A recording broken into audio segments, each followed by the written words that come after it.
this is a panel discussion that seems to be drawing a good crowd, and no wonder why. A little bit of a prelude to this panel is that in March, we had a Web3 banking symposium in Geneva that was dedicated fully to crypto banking, traditional banking coming together. And we're really, really excited to replicate a mini panel of this Web3 banking symposium. And just another side note, we are organizing this one-day conference again in Lugano next March, fully dedicated to crypto banking. So if you enjoy this panel and if you enjoy the Geneva event, we'll see you there next year. I will give it up to the president of the Crypto Valley Association, Emi Lorincz. I let her introduce her panelists and have a great conversation. Thank you so much, Nikki. Hi, everyone. I would love to welcome our fantastic line of panel here at the stage. And we have a really exciting topic. Some of the pioneers of the Crypto Valley are here and their representatives. And we will talk about what's next after we pass the Rubicon. So as a next step, please, each of you, if you would be so kind to introduce yourself and the company you represent today. Hi, Emi. Thanks a lot for having us. My name is Andrej Majcen. I'm a co-founder and today CEO of Bitcoin Suisse.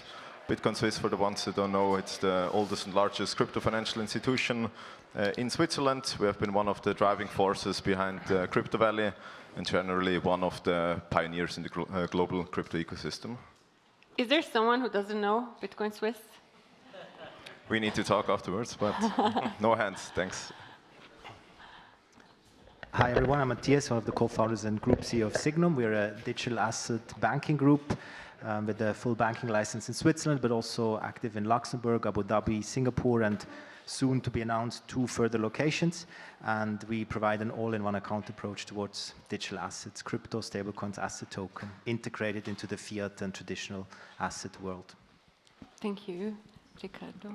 Hello all, I'm Ricardo Martins. I'm the General Manager of Bison Digital Assets, which is the crypto arm of Bison Bank. Bison Bank is a private wealth management bank based in Portugal, and it was the first and still the only one in Portugal with a license to operate in digital assets. So we serve high net worth individuals and corporate accounts as well, providing custody, trading, and also deposits and withdrawals. Thank you, Markus. Hi everyone, thank you for having me here. My name is Markus Menzl. I'm Chief Client Officer of AMINA Bank. Maybe not everyone actually knows us under the old name of, or maybe people know us better under the old name of Sygnum Bank. We also regulated the crypto bank, founded back in 2018 and received 2019, like my colleague from Sygnum Bank, a Swiss banking and security trader license from the FINMA regulator. We also operate globally, through our hubs in Switzerland, Abu Dhabi, and as well Hong Kong. We offer fiat and crypto services to investors, crypto natives, individuals, corporates, and institutions. Thank you very much. Last but not least, Philipp. Yes, I'm Philipp Merkt. I'm the Chief Investment Officer and Head of Asset Management Solutions at PostFinance. So I'm responsible for everything that has to do with investments, from value stream products, pension, investments, and our newest child, digital assets. And PostFinance is a systematically important bank of Switzerland with roughly 2.5 million customers, 2.2 of them private, and 300,000 business clients. So we are owned by Swiss Post. So we are, finally we are state-owned. But I think we are not so boring as this looks like. We are quite innovative the last years and introduced crypto trading to the public in Switzerland to 2.2 million people last February. Thank you so much. To set the stage a bit and to look back, the longest standing crypto financial services, the pioneering financial services company in the Crypto Valley is Bitcoin Suisse. Andrej, to talk about the journey and also just to look back the past 12 months, I mean, we are in such a different state of the market. Where on the journey of Bitcoin Swiss are we today? And maybe there are people who don't know what is the sweet spot of Bitcoin Swiss. If you could allude to that, please. Yeah, of course, happy to do so. So yeah, when we started around 11 years ago, we had a clear vision to make cryptocurrencies accessible to the broader mass, to bring in trust and reputation into some sort of anonymous world of cryptocurrencies. And I think by now, mission accomplished, of course, not just because of us, but because of the entire crypto industry. So I think we're at a much more mature stage than we have been obviously back in the days. So also we continued to grow in those years, and coming out after 2 years of a bear market, of course, those were tough times for the whole industry. But I mean, yeah, what doesn't kill you makes you stronger, and it also actually turned to be the case for us. And now it's about really focusing again on the opportunities of the bull run, on providing solutions to our clients' problems, on doing innovation as well, working on new product services, partnerships, and generally on actually growing the business. So it's not just growing the business here in Switzerland, but certainly also internationally. I think most here also do have an international exposure, and we actually follow the same strategy. So grow the business, because also we believe that the real business case or the big growth case is still ahead of us, not just for us as a firm, but also for the whole industry. And you touched based on partnerships, because it's very timely or actual. You announced yesterday your partnership with Marky Bowman. Can you unpack this a bit? What does this mean? Yeah, it has a couple of elements to it. So obviously there was always this debate about bank license or not, and then again and back and forth and so on. So maybe that was the big mistake that we ever actually communicated, that we have any kind of ambitions in that field. But since we now focus on other opportunities, it's about partnerships as well in the whole ecosystem, working together with best-in-class partners, enabling each other when it comes to collaborations. And concrete fields are in the asset management side of things, so providing our products to partners, especially when it comes to our own products, index, ETP, and so on, and actually also working together on a joint board, on an advisory board, exactly for those kind of things. But of course, then also beyond that, on providing synergies on the native kind of offerings that both of us have. Yeah, it seems to make a lot of sense, and congratulations. Looking back to 2019 is really when AMINA Bank and Sygnum received their banking license. In your journey, what do you think, what has been the key element for success? Because you're both very successful today in the bull run of 2024, but also the past 5 years. Matthias, if you want to answer first. Sure. First, I would say it was learning, kind of taking it on board the learnings of the years prior to 19, starting with the co-founders. 3 out of the 4 co-founders have been active in various capacities in crypto since 2012. Most will know Luca, our chairman, who has, for example, been instrumental in setting up the Ethereum Foundation, coming up with the legal structure of foundations to do the ICOs, etc. So it was kind of taking the learnings on board as we set out to do our thesis, to progress on our thesis, which was one, future as heritage, not taking any shortcuts, to wait until we're fully regulated, until we do our first transaction, a good governance, independent board, a board that is dominated by independent directors, all these elements, foreseeing that ultimately everything will move towards a regulated industry, which we are now seeing. And the seeds were actually sown in 2017 when we had the idea, and then working towards the license. I think that has been proven to be a key success factor for us. Second is the acceptance that in a very volatile market with the ups and downs, the winters, the summers, that building an institution and a sustainable business model takes time. And I think now I can say we have achieved this, because last year we also doubled our revenues in the crypto winter, and again now we're growing. So we have started to have our different product segments for the different cycle times.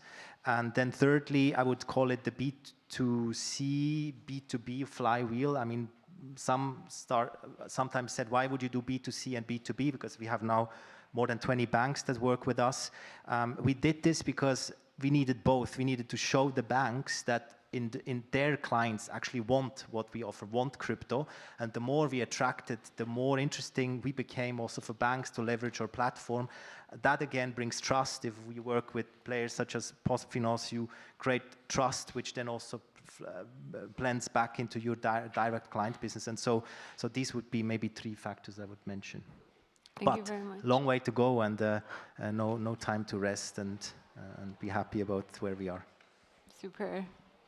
I mean, our key success factors, are obviously somehow similar, right? I mean, we are proud that we have 5 years of experience, with regulation, safety, and security. And I think we also have the experience, to talk, to crypto natives. And I think very similar to what Mathias just said, I think we have the trust from our investors. And I think everyone knows, our main investor is Julius Baer. And I think second point, I want to talk is maybe about the development of the crypto regulation. I think this has really allowed us, geographical expansions, as I've mentioned, Hong Kong and Abu Dhabi. And obviously now with the MiCa regulation, is ahead of us. I think we will expand, further within Europe, as well like UK with the Bern agreement, right? And last but not least, I think we are very proud, to be selected partner of leading Swiss private banks. And we're working very closely with them together. The more I come across and see relationship managers of those private banks, they come across clients, who have built a very large source of wealth from crypto base, and they can't maybe onboard them, but we work very close with them together. We can help them. And also like our crypto native clients, which clients from the first hours, they have more and more demands as well for very traditional classical wealth management services, such as large financing or mortgages. And we work close with them together, and we can refer these clients, to them, so we can give 360 degrees, service to our clients. So I would say these are the 3 key factors of success so far. Basically, you, Mathias and Markus, basically you cater to the same client base. We can say that confidentially. It's not very confidential, don't worry. It's okay. So, I want to say with confidence. Good. Then Ricardo, welcome from sunny Lisbon. Thank you. Where is hotter, here or in Rotkreuz? As in Rotkreuz or in Lisbon? Where is warmer? Crypto is hotter here, for sure. Crypto is definitely hotter here. I mean, if you go to Portugal, the crypto banking landscape is easy. It's Bison. We are there alone. I think that competition is always healthy. So I hope that this changes soon. I don't think it will change in the short term because of the timing now. Also with MiCa coming into place, so no one is probably going to move a new player right now. Maybe within some months. For us, the landscape there is totally different. I mean, for us that are in the industry, the point of no return has already been reached. As soon as we have given this step, we know that.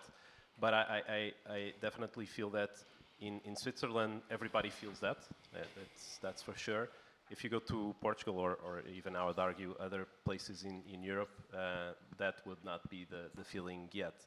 Even if when you go outside of Europe, even in the US, you see how things are there. You have no clarity. Even with bipartisan bills, you get veto from a president. So there's still a lot of uncertainty. But yeah, definitely in Portugal, Portugal is a tech hub. It's also a crypto hub in terms of very organic development of associations, groups that are trying to help also politicians and trying to lobby for understanding the value of this space. But you'll definitely find a hard time if you are trying to open an account, especially if it's for your startup. As soon as you say the word crypto, the conversation ends there, and you don't even cannot go further than that, basically. So we try to, of course, play our part in helping and also developing the ecosystem there. Financial services are needed.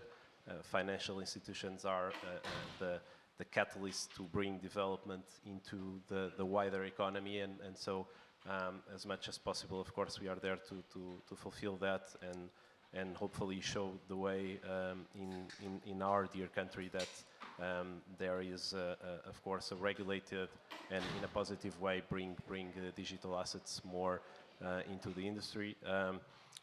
But at the same time, we are a wealth management bank, so living a lot on the field of diversification. So the goal there is we are a traditional bank coming towards the digital asset space in the way of wealth management, but also serving corporates. And we also have a very niche sort of say characteristic in Portugal is that we are very international, so we onboard clients from multiple parts of the world. We are also a depository bank that for most of the funds in Portugal, VC funds as well, things are opening up in terms of also regulation on crypto funds as well. The regulator with MiCa will be a new one as well, the equivalent to the SEC there, which is CMVM. And so we are doing our work, as Mathias says. It takes time. It's something that takes time to build duly regulated with good standards, with good practices. It's a learning journey. We are growing and analyzing and finding also our product market fit. But it's been a good journey so far, a year and a half, and looking forward to the next years and also to see the positive effect on MiCa, but maybe we can leave that. Yeah, we can definitely dive into that. After I address the question to Philipp, I would love to ask the audience for a question, maybe if you have a question, and I would kindly ask you, if you decide to leave, please close the door very gently on that side, because it's loud, it's disturbing. Philipp, you bank with crypto finance 1/4 of Switzerland. And tell us, why did you decide to venture into digital assets? And how has this journey been for you? Yeah, actually there were 3 reasons why we were going into this market.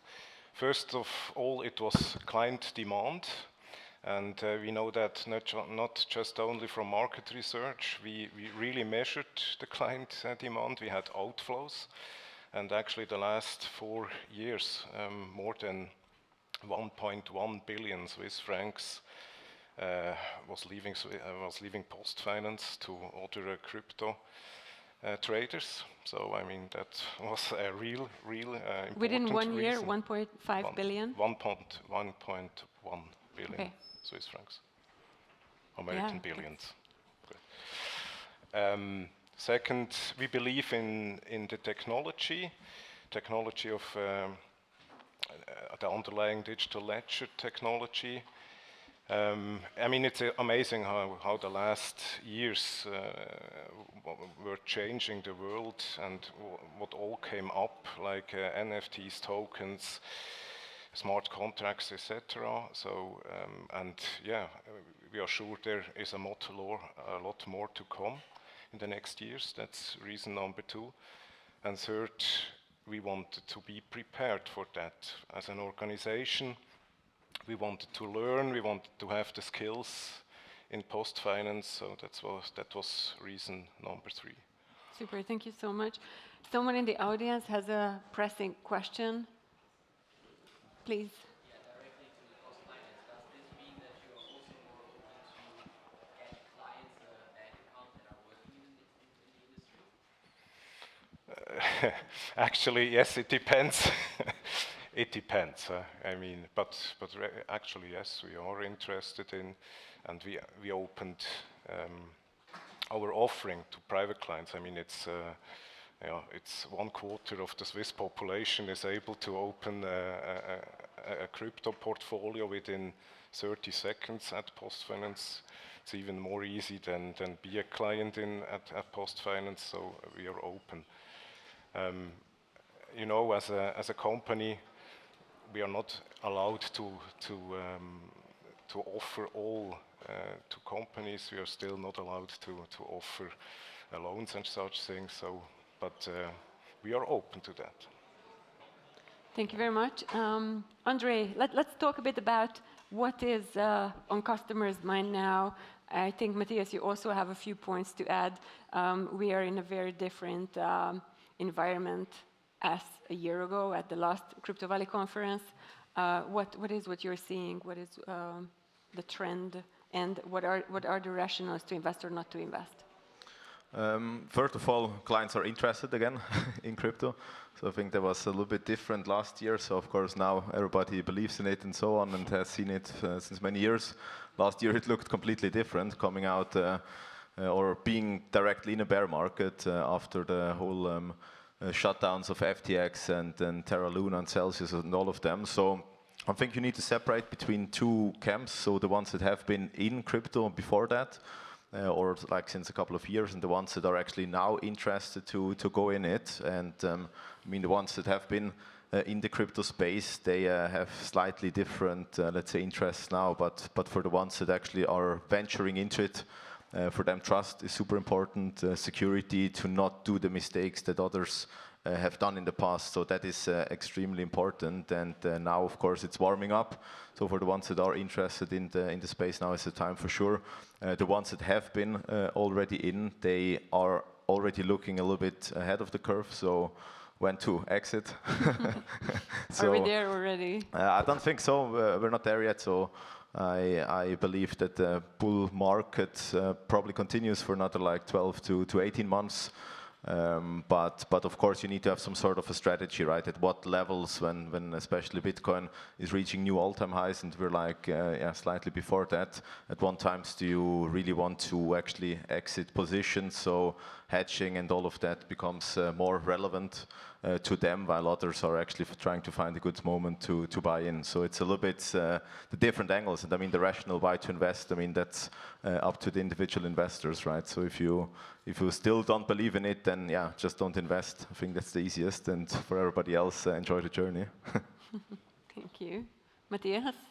Yeah, maybe I think it's an interesting macro environment, and people love to, really read the research, think it through a bit more strategically now. And I think even those that do not believe in crypto need to now have an answer, let's say. Whereas before you could just say, I'm not interested because it's anyway only for criminals. Now they need to actually think about it, and maybe they still come to the realization, no, but for sometimes valid reasons in their specific situation.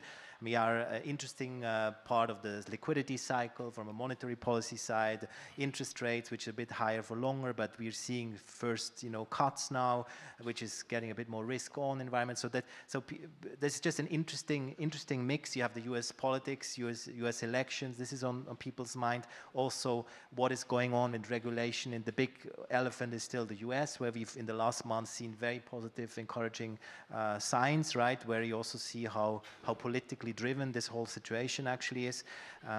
So that's maybe a second big chunk of what people think about. Then thirdly, it's about how to holistically integrate crypto in portfolio. People are getting much more sophisticated. There's CFOs that are actually thinking through how can I add crypto holistically into an overall portfolio, and what are the tools, the leverage, etc. We've developed tools for this specifically as an example. And then one interesting point I found is that particularly among the larger clients, they start thinking about diversification also from a regional and booking center standpoint much more than they used to. So they want to have part of their assets in the US, part in Europe, part in Asia, different booking centers, sometimes different custodians as well. So I think a general professionalization of the industry, which is very positive. Thank you so much. I can also attest to that. I mean, we definitely feel that clients, especially by being a bank that is a lot exposed to the international market, we definitely feel clients diversifying also into geographies, but especially if they are in politically unstable countries, and looking into Europe as, of course, an attractive place, a safe place to at least have plan B or plan C, definitely. And with MiCa coming, or you wanted to add something?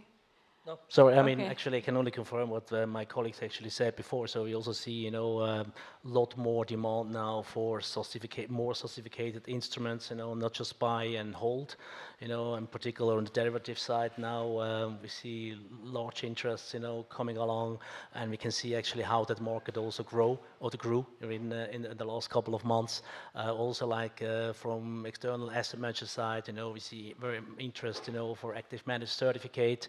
And I think last but not least, currently the amount of loans we're getting actually asked, is sometimes more than basically our capabilities. So we are in intensive talks with various banks about loan syndicates. That's something most of the interest, currently we do see from our client base. So yes, loan syndicates, they want to buy more cryptos or actually want to diversify in other asset classes. Thank you very much. Ricardo, we talked lengthy about MiCa, and you expressed that, yeah, this is going to be a lot of, or bring a lot of change. What else will it bring besides the certainty?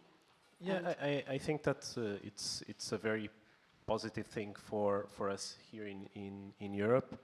Even looking into our dear country in Portugal and others as well, it will maybe going again to your point, Matthias, that right now any financial institution, especially banks, will start to feel more the healthy pressure to justify why they don't operate in this field, which can be a valid answer, can be a strategic answer, but more and more, and especially with MiCa, cannot be an answer of the non-regulation perspective. So it's a very comprehensive regulation that is coming.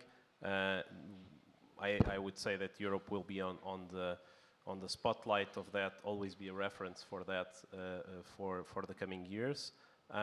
It will help, of course, in this sense, bringing a little bit more clarity, because many times when it's difficult for companies to innovate and to be fully regulated and have access to banking services and etc., most of the time is about education. So having MiCa will force, in my view, a lot of the entities that have been dismissing this space to really educating themselves, because most of the times and in most of the countries, in my view, what typically these institutions feel is that by rejecting this space, they are protecting their corporation from risk. Is seen as a non-risk appetite.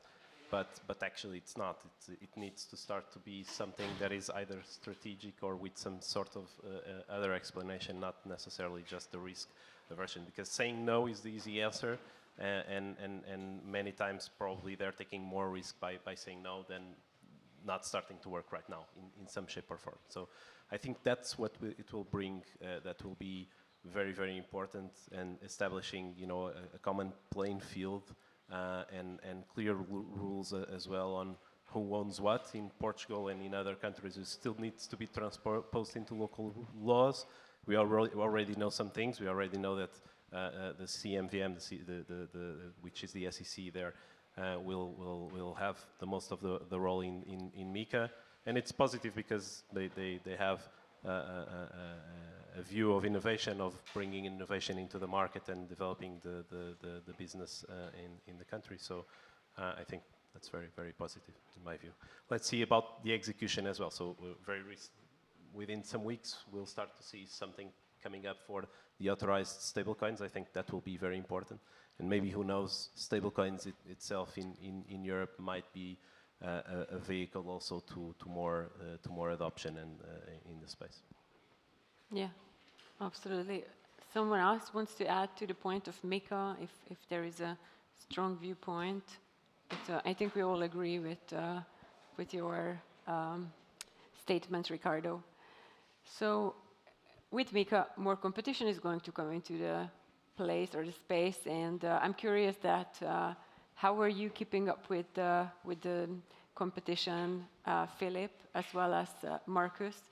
So what are the key successes and challenges at PostFinance? Actually, it's not that easy for a large company or a large bank to keep up with that, but you have to have the right the right people. And actually, when we started, I mean, the most important thing was to educate the employees. Convincing the board. Obviously, also the board. Yeah, that was hard. That was hard, but actually, that was really important for success, and that helps. Also now we have the right people so that you can keep up. But you also have to go to conferences like this and educate Thanks for being yourself here. and everything. First time, CVC. Yeah, but Philipp. that's right. But that's really important. And thank you. Yeah. Yeah, but competition keeps us up running, and so competition is good for us. I think there is a lot of space for more out of the world. Actually, we helped to bring crypto to the public, and that helps us all. Yeah, you're advancing the ecosystem for sure. Yeah, we're very glad actually PostFinance is in the business, because you help us, to educate, as you said, and actually make it more retail investment actually class. I mean, on our side, obviously since inception of AMINA Bank, we now focus on the institutional professional clients, but I believe as well every new competitor, actually helps us, in acceptance of the asset class, and as well, we benefit from our B2B approach. We do have basically also can give access, to retail actual investors.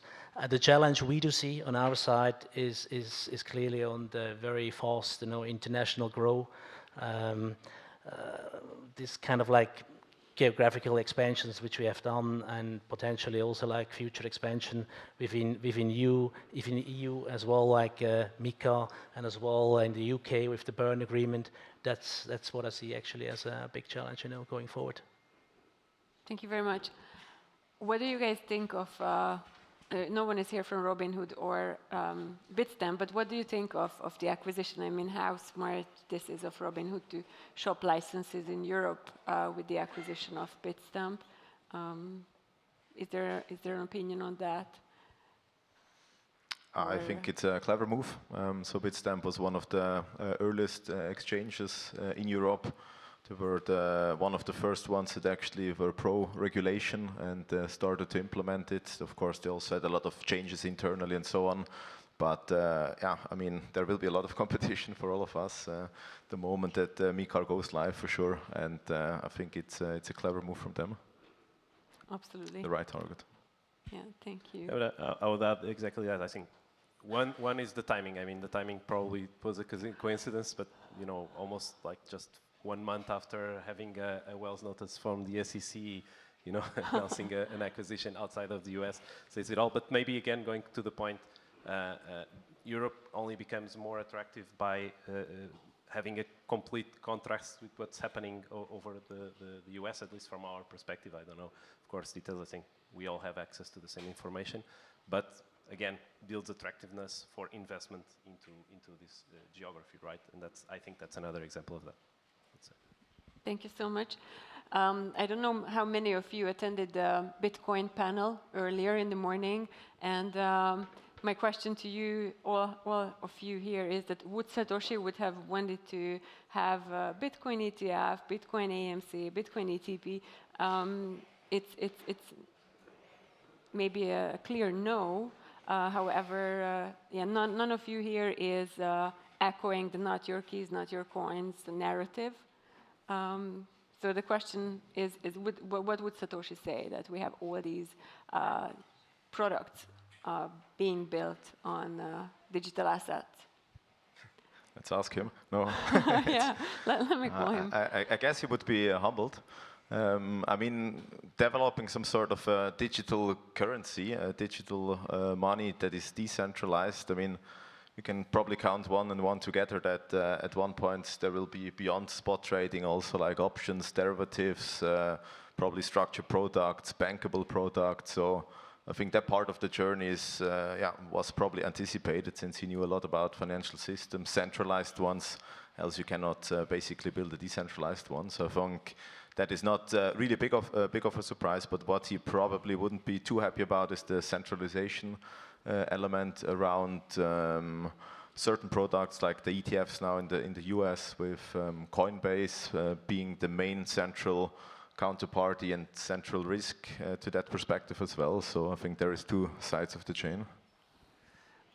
Actually, fortunately, we all do not know him, her, or them, right? Otherwise, Bitcoin probably would not be what it is. So my perspective would be looking at his, her, or their white paper. It is probably not what was anticipated or wanted, but just at first sight, I think now seeing what is happening with all this education, millions or hundreds of millions of people having potential access to the technology via simply an ETF first, then wanting to learn more about it, and then ultimately, I'm sure also learning about the benefits of self-custody or becoming a bit more critical about centralization, etc. So I think then over time, it will drive the adoption so much that maybe after a second thought, Satoshi would also feel it's maybe not such a bad thing. You would be convinced. Actually, Okay. if you say not your keys, not your coin, that's not the target group of PostFinance. I mean, but there are a lot. Not everyone is a techno savvy, and we opened it to a larger population with that. There are a lot of people, they are just afraid to keep their keys by itself, and so maybe it's not in the sense of Satoshi, but it helps to grow crypto, and it's not the same group we address. Yeah, let me invite him and ask. Yeah. Come. So we got to the last question, and then I will open it to the audience. So what is really next on the horizon?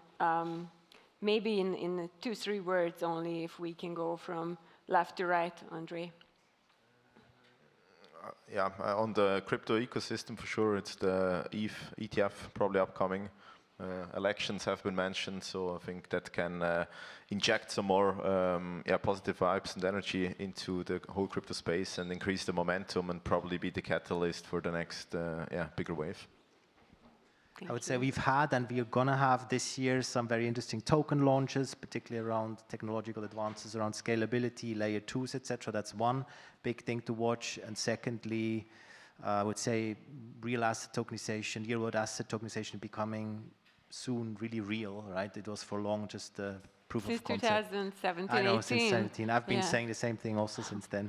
But now I think I see it's really coming. Great. Hopefully. Thank you. Yes, I also think that tokenization is definitely the name of the day. But I think it comes in various shapes and forms. Even the simple stablecoin is the most successful example of tokenization. But I think that we'll continue on that path. I also think not so much for our business, but I think when it comes to retail, things like wallet abstraction and providing ways to onboard, not so sophisticated users in the crypto space will probably be interesting and will enable some interesting apps coming in. I also feel that scalability is a topic. There will be a lot of projects being launched. Some of them have already been launched, either more in the modularity space, more in the high throughput layer 1s or layer 2s. Layer 2s on top of Bitcoin and new developments that are resurging Bitcoin is also very interesting. And I would like to say also that if Satoshi was around, probably it will be agnostic. I like to believe that Satoshi probably didn't like banks, but does not mean that banks cannot change. And banks are, after all, an entity, and it's supposed Bitcoin and other blockchains are public infrastructure. So I don't believe that Satoshi would like to place some sort of magic to prevent banks from using a public infrastructure. So it's fair for all, and it's there to be used. And so I also like to see more developments into Bitcoin and not leaving it as just a rock standing that you cannot do anything more with it. So I think that's going to also be one of the trends in the space to watch. Thank you very much. I mean, institutional adoption is actually going full speed on, right? And that will continue. And I think, in Europe in particular, maybe Switzerland a little bit to a less extent, we're lacking here. I think we see, as I've mentioned before, we see increasing demands, from all different sides, also from institutional players, and I think that's will definitely stay in focus, for the rest of this year. Obviously, a stable or a rising Bitcoin price will actually help to basically speed up this process. And yes, geographical growth, that's what we basically see with AMINA Bank, the most growing part actually. Excellent. I think a lot of more banks and financial institutions will join the crypto community and open it to their clients. And if you ask me what's on the horizon at PostFinance, we are thinking about how to integrate crypto into our managed assets products for our clients, and how to expand our crypto offering, for example, with staking and transfer and more coins to come. Super, thank you very much.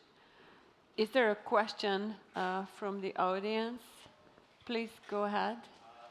With more centralized products and the maturing of our digital capital markets, do you think as we originate more and more risk, do you think that risk will be transferred into the traditional insurance markets, or do you think it's our responsibility as an industry to create those risk transfer products ourselves in a more decentralized manner? Is there someone who wants to take this? I would say one doesn't exclude the other. So I think both can go hand in hand. Probably since it all starts with understanding actually the risks and having some sort of solutions. I think the crypto side, I mean, there is already in the DeFi space similar solutions out there. Of course, you need to bring volumes on them and make it somehow to a mass adoption. But a lot of innovation is happening there. But of course, the big beast is in TradFi. So, but I think both can go hand in hand. Is there another question? If not, then I think we end it with a very positive note. You said 12 or 18 months more of the bull market. Hopefully, hopefully that holds, and you're all excited about just clearer regulation and also just the new products in the pipeline. I would like all of you to put your hands together for our panel here. Thank you very much.